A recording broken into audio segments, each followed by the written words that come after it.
ഓം നമോ ഭഗവതേ വാസുദേവായ. മാഹാത്മ്യം തുടരുന്നു.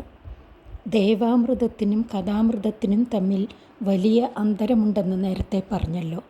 ശ്രീമദ് ഭാഗവതത്തിൽ പ്രതിപാദിച്ചിരിക്കുന്ന കഥാമൃതം ദേവന്മാർക്കും കൂടെ ലഭിക്കാൻ പ്രയാസമായിരിക്കെ മനുഷ്യർക്ക് കിട്ടുന്നത് അസുലഭ ഭാഗ്യമാണ്. രാജ്ഞോ മോക്ഷം തഥാ വീക്ഷ്യ പുരാ ദാതാഭിവിസ്മിതഃ സത്യലോകേ തുലോംബദ്ധ്വാ അതോലയത് സദാനന്യജഃ. അങ്ങനെയിരിക്കെ തക്ഷകദംശനം നിമിത്തം മരിച്ച രാജാവിന് മോക്ഷം ലഭിച്ചതിനെ കണ്ട് ബ്രഹ്മാവ് തന്നെ അന്താളിച്ചുപോയി. എങ്ങനെ ഈ വിധം വിപരീതം സംഭവിച്ചുവെന്ന് ആശ്ചര്യപ്പെട്ടു. ഉടനെ ബ്രഹ്മലോകത്തിൽ ഒരു തുലാസിൽ മോക്ഷസാധനങ്ങളായ 6 ശാസ്ത്രങ്ങളെയും അവയുടെ അംഗങ്ങളെയും ഒരു തട്ടിലും ഭാഗവത ശാസ്ത്രത്തെ മറ്റൊരു തട്ടിലും വെച്ച് തൂക്കി നോക്കി. ലഘൂന്യാന്യാനി ജാതാനി ഗൗരവേണ ഇദം മഹത് തഥാ ഋഷിഗണാ സർവേ വിസ്മയം പരമം യയൂ. 6 ശാസ്ത്രങ്ങളും അവയുടെ അംഗങ്ങളും ന്യൂനങ്ങളായിട്ടും ഗൗരവാധിക്യത്താൽ ശ്രീമദ് ഭാഗവത ശാസ്ത്രം മഹത്തായിട്ടും കാണപ്പെട്ടു. അപ്പോൾ സത്യലോകത്തിലുള്ള ഋഷികൾക്കെല്ലാം ആശ്ചര്യം തോന്നി. മേനിരേ ഭഗവദ്രൂപം ശാസ്ത്രം ഭഗവതം ഷിതോ പഠനാശ്രവണ സദ്യോ വൈകുണ്ഠഫലദായകം. ഭാഗവതശാസ്ത്രം ഭൂമിയിൽ കാണപ്പെടുന്ന ഭഗവത് രൂപമാണെന്ന് മുനിമാർ നിശ്ചയിച്ചു. അതിനെ പഠിക്കുകയോ ശ്രവിക്കുകയോ ചെയ്യുന്നതുകൊണ്ട് ആ ജന്മത്തിൽ തന്നെ വൈകുണ്ഠപ്രാപ്തി ഉണ്ടാകുമെന്ന് കണ്ടു. ഭാഗവതത്തിലെ 12 സ്കന്ധങ്ങളെ ഭഗവാന്റെ ഓരോ അംഗങ്ങളായിട്ടും പൂർണ്ണമായ ഭാഗവതം ഭഗവാന്റെ പരിപൂർണ സ്വരൂപമായിട്ടും പുരാണാചാര്യന്മാർ സങ്കല്പിച്ചിരിക്കുന്നു. സപ്താഹശ്രവണേനൈവ സർവദാ മുക്തിദായകം സനകാദ്യൈ പുരാ പ്രോക്തം നാരദാദയാപരൈഹി. കൃപാലുക്കളായ സനകാദി മുനിമാർ സപ്താഹശ്രവണം കൊണ്ടുതന്നെ ഏതവസ്ഥയിൽ ക്ലേശിക്കുന്ന ജീവനും മോക്ഷം സിദ്ധിക്കുമെന്ന് പണ്ട് നാരദമുനിയോട് ഉപദേശിച്ചിരിക്കുന്നു. യദ്യപി ബ്രഹ്മസംബന്ധാത് ശ്രുതമേതത് സുരർഷിണാ സപ്താഹശ്രവണവിധിഃ കുമാരൈസ്തസ്യ ഭാഷിതഃ. ദേവർഷിയായ നാരദമുനി പിതാവായ ബ്രഹ്മാവിൽ നിന്ന് ആദ്യം ശ്രീമദ് ഭാഗവതം ശ്രവിച്ചിരിക്കുന്നുവെങ്കിലും സപ്താഹശ്രവണ സമ്പ്രദായവും തൽബലവും സനകാദി മുനിമാരാണ് ദേവർഷിക്ക് ഉപദേശിച്ചത്. ശൗനക ഉവാച ലോകവിഗ്രഹയുക്തസ്യ നാരദസ്യ സ്ഥിരസ്യ ച വിധിസ്രവേ കുതഃ പ്രീതി സംയോഗ കുത്ര തൈസഹഃ. ശൗനകൻ പറഞ്ഞു. നാരദ സനകാദി സംവാദം അസംഭാവ്യമെന്ന് വിചാരിച്ച ശൗനകൻ അതിൻ്റെ സൂക്ഷ്മസ്ഥിതി അറിയാൻ വേണ്ടി സൂതനോട് ചോദിക്കുന്നു. ജനങ്ങളെ തമ്മിൽ കലഹിപ്പിച്ച് അവർക്കുള്ള ദോഷങ്ങളെ തീർത്ത് അനുഗ്രഹിപ്പാനായി ദൈവത്താൽ നിയമിക്കപ്പെട്ടിരിക്കുന്ന ശ്രീ നാരദമുനി ഒരു ദിക്കിൽ സ്ഥിരമായിരിക്കാതെ 4 ദിക്കിലും ചുറ്റിത്തിരിയുന്നതല്ലേ? അതിലല്ലേ സന്തോഷിക്കാറുള്ളത്? അങ്ങനെയിരിക്കെ 7 ദിവസം ഒരു ദിക്കിൽ തന്നെ സ്ഥിരമായിരുന്നു കേൾക്കുന്നതിൽ സന്തോഷം എങ്ങനെയുണ്ടായി? ഏതു ദിക്കിൽ വച്ചാണ് സനകാദികളുടെ ചേർച്ച ശ്രീനാരദർക്ക് ലഭിച്ചത്? സൂത ഉവാച അത്ര തേ കഥയിഷ്യാമി ഭക്തിപുഷ്ടകഥാനകം ശുകേന മമ യത് പ്രോക്തം രഹശിഷ്യം വിചാര്യ ച. സൂതൻ പറഞ്ഞു. നാരദ സനകാദി സംവാദ സംഗതിയെ വെളിപ്പെടുത്തുവാൻ വേണ്ടി ശ്രീ ശുകമുനി എന്നോട് ഉപദേശിച്ച ആഖ്യാനത്തെ ഞാൻ അങ്ങയോട് പറയാം. ഭക്തിയെ വർദ്ധിപ്പിക്കുന്നതിന് കാരണമായിരിക്കുന്ന ഈ കഥ ഞാൻ ഏകാന്ത ഭക്തനായ ശിഷ്യനാണെന്നുള്ള കാരുണ്യ നിമിത്തം ശുകമുനി എന്നെ കേൾപ്പിച്ചതാകുന്നു. ഏകധാതു വിശാലായാം ചത്വാര ഋഷയോ മലാഹ സത്സംഗാർത്ഥം സമായാത ദദൃശുസ്തത്ര നാരദം. ഒരു കാലത്തിൽ വിശാല എന്നു പേരായ പുരിയുടെ സമീപത്തിലുള്ള ബദര്യാശ്രമത്തിൽ സാധുജനങ്ങളോട് ചേർന്ന് സന്തോഷിപ്പാനായിട്ട് സനകാദികളായ 4 ഋഷികളും വന്നു ചേർന്നു. അവിടെ ശ്രീ നാരദമുനിയെ അവർ കണ്ടു. കുമാര ഊജുഹു കഥം ബ്രഹ്മൻ ദീനമുഖ കുതശ്ചിന്താപരോ ഭവാൻ ത്വരിതം ഗമ്യതേ കുത്ര കുതശ്ചാഗമനം തവ. സനകാദികൾ നാരദരോട് ചോദിച്ചു. ഹേ ബ്രഹ്മൻ, എന്താ അങ്ങയുടെ മുഖം വാടിയിരിക്കുന്നത്? എന്തൊരു വിചാരത്തിലാണ് ദുഃഖിക്കുന്നത്? ഏതു ദിക്കിലേക്കാണ് അങ്ങിത്ര വേഗത്തിൽ സഞ്ചരിക്കുന്നത്? ഏത് ദിക്കിൽ നിന്നാണ് ഇവിടെ വന്നെത്തിയത്? ഇദാനീം ശൂന്യചിത്തോസി ഗതവിത്തോ യഥാ ജനഃ തവേദം മുക്തസംഗസ്യ നോചിതം വദ കാരണം. ഇപ്പോൾ അങ്ങയുടെ ചിത്തം ശൂന്യമായിരിക്കുന്നുവല്ലോ. ഗൃഹജനാദികളിലുള്ള ആസക്തിയെ വെടിഞ്ഞിരിക്കുന്ന അങ്ങയിൽ കാണപ്പെടുന്ന ഈ അവസ്ഥ യോഗ്യയായിരിക്കുന്നില്ല. അനുചിതഭാവം ഉത്ഭവിപ്പാനുണ്ടായ കാരണമെന്തെന്നു പറഞ്ഞാലും. നാരദ ഉവാച അഹം തു പൃഥ്വീം യാദോ ജ്ഞാത്വാ സർവോത്തമാമിതി പുഷ്കരം ച പ്രയാഗം ച കാശീം ഗോദാവരീം തഥാ ഹരിക്ഷേത്രം കുരുക്ഷേത്രം ശ്രീരംഗം സേതുവന്ദനം ഏവമാദിഷു തീർത്ഥേഷു ഭ്രമമാണ ഇതസ്തതഃ നാപശ്യം കുത്രചിച്ചർമ്മ മനസ്സന്തോഷകാരകം കലിനാധർമ്മമിത്രേണ ധരേയം ബാധിതാധുനാ. നാരദർ പറഞ്ഞു, ഭൂലോകം മറ്റുള്ള ലോകങ്ങളിൽ വെച്ച് ഉത്തമലോകമെന്നുള്ള വിചാരത്തോടുകൂടെ ഞാൻ ഭൂമിയിൽ പ്രവേശിച്ചു. പുഷ്കരം, പ്രയാഗം, കാശി, ഗോദാവരി, ഹരിക്ഷേത്രം, കുരുക്ഷേത്രം, ശ്രീരംഗം, രാമസേതു മുതലായ തീർത്ഥസ്ഥലങ്ങളിൽ പലയിടത്തും സഞ്ചരിച്ചു. ഒരിടത്തും മനസ്സന്തോഷ കാരണമായിരിക്കുന്ന സുഖമുള്ളതായിട്ട് ഞാൻ കണ്ടില്ല. അധർമ്മത്തിൻ്റെ ബന്ധുവായ കലിയുഗം ഇപ്പോൾ ഭൂമിയെ ബാധിച്ചിരിക്കുന്നു. സത്യം നാസ്തി തപശൗചം ദയാദാനം ന വിദ്യതേ ഉദരം പരിണോ ജീവ വരാകൂടഭാഷിണഃ മന്ദാസു മന്ദമതയോ മന്ദഭാഗ്യാഹ്യുപദ്രുതാഃ പാകണ്ഡനിരതാ സന്തോ വിരക്താസപരിഗ്രഹാഃ തരുണീ പ്രബൂദാ ഗേഹേ ശാലകോ ബുദ്ധിദായകഃ കന്യായ വിക്രയോ ലോഭാത് ദമ്പതീനാം ച കൽക്കനം ആശ്രമായ വനൈരുദ്ധാസ്തീർത്ഥാനി സരിതസ്തദാ ദേവദായതനാന്യത്ര ദുഷ്ടൈർനഷ്ടാനി ഭൂരിശഃ ന യോഗീ നൈവ സിദ്ധോ വാ നജ്ഞാനി സക്രിയോ നരഃ കലിതാവാനലേനാദ്യ സാധനം ഭസ്മദാം ഗതം അട്ടശൂലാ ജനപദാഃ ശിവശൂലാദിജാതയഃ കാമിന്യ കേശശൂലിന്യ സംഭവന്തി കലാവിഹ. കലിപ്രവേശം നിമിത്തം ഭൂലോകത്തിൽ കാണപ്പെടുന്ന ദോഷങ്ങളെ ശ്രീ നാരദമുനി സനൽകുമാര്യാദികളോട് വിസ്തരിച്ചു പറയുന്നു. സത്യം, തപസ്, ശൗചം, ദയ, ദാനം എന്നിവ ജനങ്ങളുടെ സമുദായത്തിൽ കാണപ്പെടുന്നില്ല. ജനങ്ങൾക്ക് വയർ നിറയ്ക്കണമെന്നേ താൽപ്പര്യമുള്ളൂ. നിസ്സാര വിഷയത്തെ ആഗ്രഹിക്കുന്നവരും അതിനുവേണ്ടി കളവ് പറയുന്നവരുമായിരിക്കുന്നു. ഉത്സാഹഹീനന്മാരും ആചാര്യശൂന്യന്മാരുമായിരിക്കുന്നു. അശക്തന്മാരെ ശക്തന്മാർ ഉപദ്രവിക്കുന്നു. വേദവിരുദ്ധാചാരങ്ങളിൽ താൽപ്പര്യം കാണപ്പെടുന്നു. ഭാര്യാസ്വീകാരം ചെയ്തിരിക്കുന്നവർ വിഷയവിരക്തന്മാരെന്ന പോലെ ഗൃഹധർമ്മ വിമുഖന്മാരായിരിക്കുന്നു. ഭവനങ്ങളിൽ അധികാരം സ്ത്രീകൾക്കായിരിക്കുന്നു. കോമാളികൾ മറ്റുള്ളവർക്ക് ബുദ്ധി ഉപദേശിക്കുവാൻ പുറപ്പെടുന്നു. ധനാശനിമിത്തം കന്യകകളെ മാതാപിതാക്കന്മാർ ആർക്കാനും വിൽക്കുന്നു. ഭാര്യാഭർത്താക്കന്മാർക്ക് തമ്മിൽ എപ്പോഴും കലഹം തന്നെ. ആശ്രമധർമ്മങ്ങളെയും പുണ്യസ്ഥലങ്ങളെയും പുണ്യതടാകങ്ങളെയും ദുഷ്ടന്മാർ വിരോധിക്കുന്നു. ദുഷ്ടന്മാർ അനേക ക്ഷേത്രങ്ങളെ നശിപ്പിച്ചിരിക്കുന്നു. യോഗിയോ സിദ്ധനോ ജ്ഞാനിയോ സൽപ്രവൃത്തി നിരതനോ ആയ ആളെ കാണുന്നില്ല. ഉപരി ശ്രേയസ്സിനെ സമ്പാദിപ്പാൻ ഉപകരിക്കുന്ന സദാചാര രൂപമായ സാധനം കലിയാകുന്ന കാട്ടുതീയിൽ വെന്തു ഭസ്മമായിരിക്കുന്നു. ദേശങ്ങൾ തോറും അന്നവിക്രയം കാണപ്പെടുന്നു. ബ്രാഹ്മണർ വേദങ്ങളെ വിൽക്കുന്നു. സ്ത്രീകൾ ധനാശനിമിത്തം വ്യഭിചരിക്കുന്നു. ഇപ്രകാരമുള്ള ദോഷങ്ങൾ ഈ ലോകത്തിൽ കലികാലത്ത് കാണപ്പെടുന്നു. ഏവം പശ്യൻ കലേർദോഷാൻ പര്യടന്നവനീമഹം യാമുനം തടമാഭന്നോ എത്ര ലീലാഹരേരഭൂത്. ഇപ്രകാരം കലിദോഷങ്ങളെ നോക്കിക്കൊണ്ട് ഭൂമിയിൽ പല ദിക്കിലും സഞ്ചരിച്ച ഞാൻ ശ്രീകൃഷ്ണലീലകൾ നടന്നിരുന്നതായ യമുനാ നദിയുടെ തീരത്തിലെത്തി.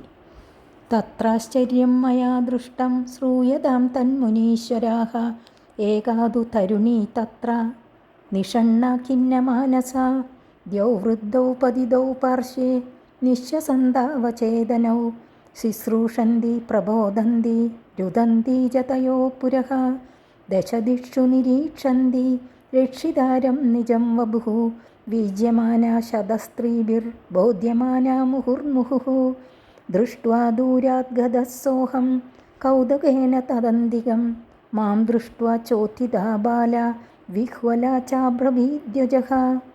ആ യമുനാ നദീ തീരത്ത് ഞാൻ ആശ്ചര്യമായ സംഭവം കണ്ടു. ഹേ മുനീശ്വരന്മാരെ, നിങ്ങളിത് കേൾക്കുവിൻ. അവിടെ ഒരു സ്ത്രീ ഇരിക്കുന്നു. അവളുടെ മനസ്സിൽ സന്താപം അധികമുണ്ടെന്നറിയാം. അവളുടെ ഇടത്തും വലത്തുമായിട്ട് 2 വൃദ്ധന്മാർ വീണുകിടക്കുന്നു. ശ്വാസം മാത്രമുണ്ട്. ചൈതന്യം തീരെയില്ല. ആ തരുണി അവരുടെ മുമ്പിലിരുന്ന് ശുശ്രൂഷിക്കുകയും ബോധം വരുത്തുവാൻ പരിശ്രമിക്കുകയും ആ ശ്രമം ഫലിക്കാത്തതുകൊണ്ട് കരയുകയും ചെയ്യുന്നു. അവളുടെ ശരീരത്തെ രക്ഷിപ്പാൻ ഇനിമേലിൽ ആരാണെന്നുള്ളതെന്ന ഭാവത്തോടുകൂടെ 8 ദിക്കുകളിലും മേൽപോട്ടും കീഴ്പോട്ടും നോക്കുന്നു. ആരെയും കാണാതെ ദുഃഖിച്ചു മോഹാലസ്യപ്പെട്ട് വീണിരിക്കുന്ന അവളെ അനേകം സ്ത്രീകൾ വീശിക്കൊണ്ട് ബോധക്ഷയം തീർപ്പാൻ ശ്രമിക്കുന്നു. ഇതെല്ലാം ദൂരെ നിന്ന് നോക്കിക്കണ്ട ഞാൻ എന്താണെന്നറിയുവാനുള്ള കൗതുകത്തോടുകൂടെ അവളുടെ അരികത്ത് ചെന്നു. എന്നെ കണ്ട ഉടനെ ബാലയായ അവൾ എഴുന്നേറ്റ് പാരവശ്യത്തോടുകൂടെ ഇങ്ങനെ പറഞ്ഞു. ബാലോവാച ഭോ ഭോ സാദോഷണം തിഷ്ട മച്ചിന്താമഭിനാശയ ദർശനം തവ ലോകസ്യ സർവദാഹരം പരം. ബാലയായ അവൾ പറഞ്ഞു, ഹേ സാധോ, അല്പസമയം ഇവിടെ നിൽക്കണമേ. എൻ്റെ ദുഃഖത്തെയും അങ്ങ് നശിപ്പിക്കണം. അങ്ങയുടെ ദർശനം ലോകത്തിലുള്ളവരുടെ സകലവിധ പാപങ്ങളെയും നശിപ്പിക്കുന്ന ഒന്നാണല്ലോ. ബഹുധാ തവ വാക്യേന ദുഃഖശാന്തിർ ഭവിഷ്യതി യഥാ ഭാഗ്യം ഭവേത് ഭൂരി ഭവതോ ദർശനം തഥാ. ബഹുപ്രകാരത്തിലുള്ള ദുഃഖവും അങ്ങയുടെ വാക്യം കേൾക്കുന്നതുകൊണ്ട് തന്നെ നശിക്കും. അതിഭാഗ്യം എപ്പോൾ അനുഭവത്തിൽ വരുന്നുവോ അപ്പോൾ മാത്രമേ അങ്ങയുടെ ദർശനം ഒരുവന് ലഭിക്കുകയുള്ളൂ. നാരദ ഉവാച കാസിത്വം കാവിമൗ ചേമ നാര്യകാ പത്മലോചനാഃ വദദേവി സവിസ്താരം സ്വസ്യ ദുഃഖസ്യ കാരണം. നാരദർ പറഞ്ഞു, ഹേ ദേവി, നീ ആരാകുന്നു? ഈ 2 പേർ ആരാണ്? അതിസുന്ദരികളായ ഈ കമലാക്ഷികൾ ആരാണ്? ഹേ ദേവി, അങ്ങയുടെ ദുഃഖകാരണം വിസ്തരിച്ചു പറയുക.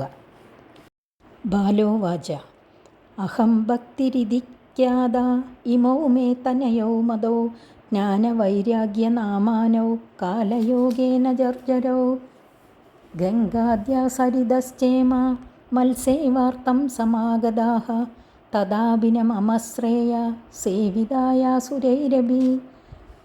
ബാല പറഞ്ഞു, ഭക്തിയെന്നു കീർത്തിക്കപ്പെട്ടവളാകുന്നു ഞാൻ. ഈ 2 പേർ എൻ്റെ പ്രിയപ്പെട്ട 2 പുത്രന്മാർ. ജ്ഞാനമെന്നും വൈരാഗ്യമെന്നുമാണ് ഇവരുടെ നാമധേയങ്ങൾ. കാലവിശേഷത്താൽ ഇവരുടെ ദേഹം ജീർണിച്ചിരിക്കുന്നു. ഈ സ്ത്രീകൾ എന്നെ സേവിപ്പാനായി വന്നിരിക്കുന്ന ഗംഗാദികളായ പുണ്യനദികളാകുന്നു. ദേവന്മാരാൽ കൂടെ സേവിക്കപ്പെടുന്നവളാണെങ്കിലും എനിക്ക് ശ്രേയസ്സില്ല. ഇദാനീം ശൃണുമദ്വാർത്താം സചിന്തസ്ത്വം തബോധന വാർത്താമേ വിദദാപ്യസ്തി താം ശ്രുത്വാ സുഖമാവഹ. ഹേ താപസോത്തമ, വിചാരശീലനായ അങ്ങ് എൻ്റെ വൃത്താന്തം കേൾക്കണം. എൻ്റെ ചരിത്രം കുറേയധികം പറവാനുണ്ട്. അതെല്ലാം കേട്ട ശേഷം അങ്ങെനിക്ക് സുഖമുണ്ടാക്കിത്തരണം.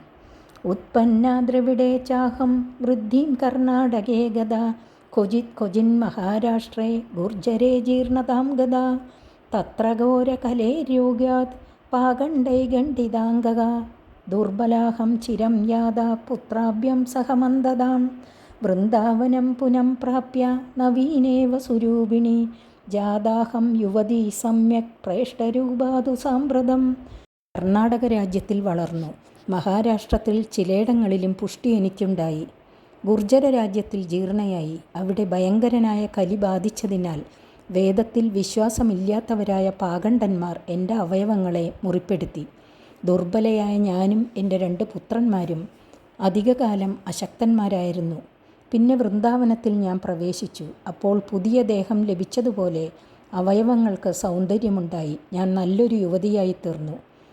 ഇപ്പോൾ എൻ്റെ സ്വരൂപം ഏറ്റവും കമനീയമായിരിക്കുന്നു. എന്നാൽ എൻ്റെ ഈ 2 പുത്രന്മാർ ക്ലേശം നിമിത്തം ഇവിടെ വീണുകിടക്കുന്നു. ഈ സ്ഥാനം വിട്ടു മറ്റൊരു സ്ഥാനത്തിലേക്ക് പോകണമെന്നാണ് എൻ്റെ വിചാരം. അപ്പോഴേക്കും എൻ്റെ പുത്രന്മാർ അശക്തന്മാരായിട്ടും തീർന്നു. അതുകൊണ്ട് ഞാൻ ദുഃഖിക്കുന്നു. ഞാനാകട്ടെ യൗവനയുക്ത, എൻ്റെ പുത്രന്മാരോ വൃദ്ധന്മാർ. ഇങ്ങനെ വരുവാൻ എന്താണ് കാരണം?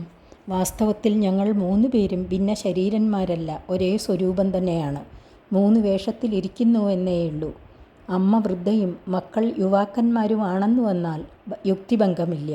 നേരെ മറിച്ച് കാണപ്പെടുന്നതിന് കാരണമെന്തെന്നുള്ള ആശ്ചര്യം എൻ്റെ മനസ്സിൽ കടന്നുകൂടിയിരിക്കുന്നതിനാൽ ഞാൻ എന്നെക്കുറിച്ച് തന്നെ ക്ലേശിക്കുന്നു. യോഗനിധിയും അതിബുദ്ധിമാനുമായ അങ്ങ് അതിനുള്ള കാരണം പറയണം. നാരദ ഉവാച ജ്ഞാനേനാത്മനി പശ്യാമി സർവമേതത്തവാനഘേ ന വിഷാദസ്ത്വയാ കാര്യോ ഹരീംശം തേ കരിഷ്യതി. കാരുണ്യത്താൽ തൻ്റെ സാധുഭാവത്തെ പ്രകാശിപ്പിച്ചുകൊണ്ട് നാരദൻ പറയുന്നു, ഹേ പരിശുദ്ധേ, നിന്റെ ദുർബലത്വം, ജഡത്വം, വൈപരീത്യം എന്നിവയാലുള്ള ദുഃഖത്തെയെല്ലാം എൻ്റെ ജ്ഞാനത്താൽ ഞാൻ അറിയുന്നു. നീ ക്ലേശിക്കണ്ട. സർവ്വ ദുഃഖങ്ങളെയും സംഹരിക്കുന്നത് കൊണ്ട് ലഭിച്ചിരിക്കുന്ന ഹരി എന്നുള്ള പേരിനെ അർത്ഥവത്താക്കുവാൻ സർവദാ സമർത്ഥനായിരിക്കുന്ന ശ്രീ വിഷ്ണു ഭഗവാൻ നിനക്ക് സൗഖ്യത്തെ ജനിപ്പിക്കും. സൂത ഉവാച ക്ഷണമാത്രേണ തജ്ഞാത്വാ വാക്യമൂജേ മുനീശ്വരഃ. സൂതൻ പറഞ്ഞു. ക്ഷണമാത്രത്താൽ ദുഃഖകാരണമറിഞ്ഞ മുനീശ്വരൻ പറഞ്ഞു. നാരദ ഉവാച ശൃണുഷ്വാവഹിതോ ബാലേ യുഗോയം ദാരുണക്കലീഃ തേന ലുപ്ത സദാചാരോ യോഗമാർഗസ്തവാംസി ച ജനാ അദ്യാസുരായന്തേ ഷാഢ്യദുഷ്കർമ്മകാരിണഃ ഇഹ സന്തോ വിഷീദന്തി പ്രഹൃഷ്യന്തി ഹ്യസാധവഃ ദത്തേ ധൈര്യം തു യോ ധീമാൻ സധീരപണ്ഡിതോദവ. നാരദർ പറഞ്ഞു, ഹേ ബാലെ, മനസ്സിരുത്തി കേൾക്കുക. ഈ യുഗം മഹാഭയം ജനിപ്പിക്കുന്ന കലിയാകുന്നു. ആ കലിയുടെ പ്രഭാവം നിമിത്തം സദാചാരവും യോഗമാർഗവും തപസ്സുകളും നശിച്ചുപോയി. ജനങ്ങൾ ഇക്കാലത്തിൽ വഞ്ചനകളും ദോഷകർമ്മങ്ങളും ചെയ്യുന്നവരായിരിക്കയാൽ അസുരന്മാരോട് തുല്യന്മാരാകുന്നു. സജ്ജനങ്ങൾ ദുഃഖിക്കുകയും ദുർജനങ്ങൾ സന്തോഷിക്കുകയും ചെയ്യുന്ന കാലമാണിത്. ഏതു ബുദ്ധിമാൻ വിചാരശക്തിയാൽ ധൈര്യത്തെ അവലംബിച്ചിരിക്കുന്നുവോ അവനെ മാത്രം ധീരനെന്നോ പണ്ഡിതനെന്നോ പറയാം. അസ്പൃശ്യാനവലോക്യേയം ശേഷഭാരകരീധര വർഷേ വർഷേ ക്രമാജാത മംഗളം നാഭിദൃശ്യതേ. ഈ ഭൂമി പ്രതിവർഷം ക്രമത്തിൽ തൊടുവാനും കാണുവാനും കൊള്ളരുതാത്ത വിധത്തിൽ ദുഷിച്ചു വരുന്നതിനാൽ ആദിശേഷൻ്റെ ശിരസിൽ ഭാരഭൂതയായിട്ടിരിക്കുന്നു. ഏതൊരു ദിക്കിലും മംഗളം കാണപ്പെടുന്നില്ല. നത്വാമഭിസുതൈ സാകം കോപി പശ്യതി സാമ്പ്രതം ഉപേക്ഷിതാനുരാഗാന്തേർ ജർജരത്വേന സംസ്ഥിത. ഇപ്പോൾ ഭക്തിയായ നിന്നെയും പുത്രന്മാരായ ജ്ഞാനവൈരാഗ്യങ്ങളെയും ആരും തിരിഞ്ഞുകൂടെ നോക്കുന്നില്ല. വിഷയസുഖാശ നിമിത്തം വിവേകഹീനന്മാരായ ആളുകൾ നിന്നെ ഉപേക്ഷിച്ചതുകൊണ്ട് നീ വൃദ്ധയായവളെന്ന പോലെ ഇരിക്കുന്നു. വൃന്ദാവനസ്യ സംയോഗാത് പുനസ്ത്വം തരുണീ നവ ധന്യം വൃന്ദാവനം തേന ഭക്തിർനൃത്യതി യത്ര ജ. വൃന്ദാവന സഹവാസം നിമിത്തം നിനക്ക് രണ്ടാമതും പുതിയ യൗവനം ലഭിച്ചിരിക്കുന്നു. അതുകൊണ്ട് വൃന്ദാവനം എത്രയും ശ്രേഷ്ഠ സ്ഥാനമാകുന്നു. അവിടെ ഭക്തി നർത്തനം ചെയ്യുന്നു. അത്രേമോ ഗ്രാഹകാഭാവാന്ന ജരാമഭിമുഞ്ചതഃ കിഞ്ചിദാത്മസുഖേനേഹ പ്രസുപ്തിർമന്യതേനയോഃ. ഈ വൃന്ദാവനത്തിലും ഭവതിയുടെ പുത്രന്മാരായ ജ്ഞാനവൈരാഗ്യങ്ങളെ ആഗ്രഹിക്കുന്നവരില്ലാത്തതുകൊണ്ട് ഇവരുടെ ജര നശിച്ചിട്ടില്ല. എന്നാൽ അവിടെ എത്തിയപ്പോൾ ഇവർ രണ്ടുപേരും അല്പം മാത്രം ആത്മസുഖം ലഭിച്ചതിനാൽ സുഖനിദ്രയുണ്ടായിരിക്കുന്നു. ശ്രീ ഭക്തിരുവാച കഥം പരീക്ഷിതാരാജ്ഞ സ്ഥാപിതോ ഹ്യശുചി കലിഃ പ്രവൃത്തേതു കലോ സർവസാരകുത്രഗതോ മഹാൻ. ഭക്തി പറഞ്ഞു, തൻ്റെ ദുഃഖത്തിനു കാരണം കലിപ്രവേശമാണെന്നറിഞ്ഞപ്പോൾ നാരദരോട് ചോദിക്കുകയാണ്, ഹേ മുനെ, പാപപ്രവർത്തികളിൽ ജനങ്ങൾക്ക് താൽപ്പര്യത്തെ ജനിപ്പിക്കുന്നതുകൊണ്ട് പാപനിരതനായ കലി ഹനിക്കപ്പെടുവാൻ യോഗ്യനായിരിക്കെ പരീക്ഷിത്തു രാജാവ് ആ വിധം ചെയ്യാതെ അതിനെ രക്ഷിപ്പാൻ എന്താണ് കാരണം? കലി ലോകത്തിൽ പ്രവേശിച്ചപ്പോൾ സർവ്വവസ്തുക്കളുടെയും സാരം എവിടെ പോയി? സാരത്തിനാധാരമായ മഹത് വസ്തുക്കളെ കാണാത്തതെന്തുകൊണ്ട്? സാരത്തിനിരിപ്പിടമെവിടെ? കരുണാപരേണ ഹരിണാഭി അധർമ്മകഥമീക്ഷ്യതേ ഇമം മേ സംശയം ചിന്തി ത്വദ്വാചാ സുഖിതാസ്മ്യഹം. മാത്രമല്ല, ദയാപരനായ ശ്രീഹരിയും കൂടെ അധർമ്മ തൽപരനായിരിക്കുന്ന ഈ കലിയെ കണ്ടുകൊണ്ടിരിക്കുന്നതെങ്ങനെ? ഹേ മുനെ, എൻ്റെ ഈ സംശയത്തെ അങ്ങ് തീർത്തു തരണം. അങ്ങയുടെ വാക്ക് കേൾക്കുന്നത് കൊണ്ട് ഞാൻ സുഖമനുഭവിക്കുന്നു. നാരദ ഉവാച യതി പൃഷ്ടസ്ത്വയാ ബാലേ പ്രേമദശ്രവണം ഗുരു സർവം വക്ഷ്യാമി തേ ഭദ്രേ കശ്മലം തേ ഗമിഷ്യതി. നാരദർ പറഞ്ഞു, ഹേ ബാലേ, നിന്നാൽ പ്രേമപൂർവം ചോദിക്കപ്പെട്ടതിനാൽ നിന്നോട് സർവ്വസംഗതികളും പറയാം, ശ്രദ്ധയോടെ കേൾക്കുക. ഹേ ഭദ്രേ, നിന്റെ മനോമൗഢ്യം ഇത് കേൾക്കുന്നത് കൊണ്ടു തന്നെ തീരും. യഥാ മുകുന്ദോ ഭഗവാൻ ക്ഷ്മാം തെക്ത്വാ സൗവദം ഗതഃ തദ്ധിനാത് കലിരായാതഃ സർവസാധനബാധകഃ.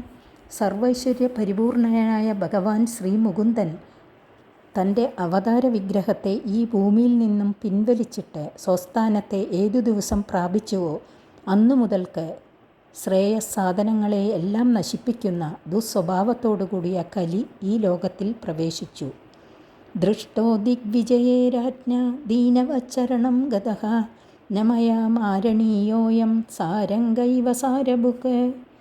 പരീക്ഷിത് മഹാരാജാവ് ദിഗ്വിജയത്തിനായി സഞ്ചരിക്കുന്ന സമയം കലിയുടെ സ്വരൂപത്തെ കണ്ടു മനസ്സിലാക്കി സംഹരിപ്പാൻ ഒരുങ്ങിയ ഉടനെ കലി ദീനഭാവത്തെ പ്രകാശിപ്പിച്ചും കൊണ്ട് രാജാവിനെ ശരണം പ്രാപിച്ചു. ശരണാഗതനെ സംഹരിക്കുന്നത് ധർമ്മമല്ലെന്നു മാത്രമല്ല, പുഷ്പങ്ങളിൽ നിന്ന് സാരം മാത്രം സ്വീകരിക്കുന്ന വണ്ടെന്ന പോലെ സാരാംശം സ്വീകരിക്കുന്നതായ ഗുണമുള്ള രാജാവ് ആ ഗുണം കലിക്കുമുണ്ടെന്ന് കണ്ടപ്പോൾ സംഹരിക്കാതെ വിട്ടുകളഞ്ഞു. യദ്ബലം നാസ്തി തപസാ ന യോഗേന സമാധിന തദ്ബലം ലഭതേ സമ്യക് കലോ കേശവകീർത്തനാത്. സംഹരിക്കാതെ വിടുവാൻ തക്കവിധം കലിയിൽ കണ്ടതായ ഗുണാംശം കാണിക്കുന്നു.